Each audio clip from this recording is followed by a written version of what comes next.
ശ്രീമദ് ഭഗവത്ഗീതയിലെ 3-ാമത്തെ അധ്യായം കർമ്മയോഗം. കർമ്മയോഗയിലെ 12-ാമത്തെ ശ്ലോകത്തിലൂടെ ഭഗവാൻ ശ്രീകൃഷ്ണൻ അർജുനനോട് ഇപ്രകാരം പറയുന്നു: യജ്ഞം കൊണ്ട് ദേവന്മാരെ പ്രസാദിപ്പിച്ചാൽ അവർ തന്നെ നിനക്ക് ഇഷ്ടഭോഗങ്ങൾ ദാനം ചെയ്യും. യജ്ഞം ചെയ്യാതെ ആരാണോ അത് അനുഭവിക്കുന്നത് അവൻ മോഷ്ടാവാണ്.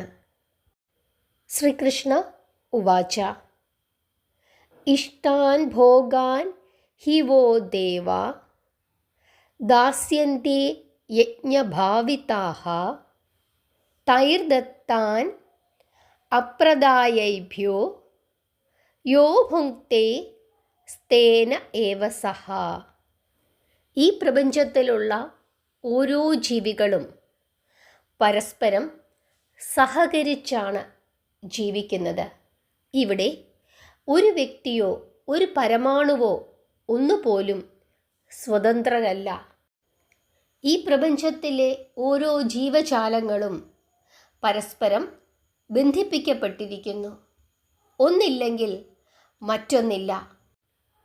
പഞ്ചഭൂതങ്ങൾ പോലും ഒന്നിനോട് ബന്ധിക്കപ്പെട്ടിരിക്കുന്നു.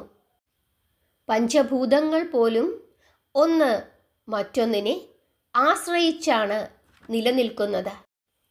പഞ്ചഭൂതങ്ങളുടെ കാര്യം ഇങ്ങനെയാണെങ്കിൽ പഞ്ചഭൂത നിർമ്മിതങ്ങളായ ശരീരങ്ങളുടെ കാര്യം പറയേണ്ടതില്ലല്ലോ.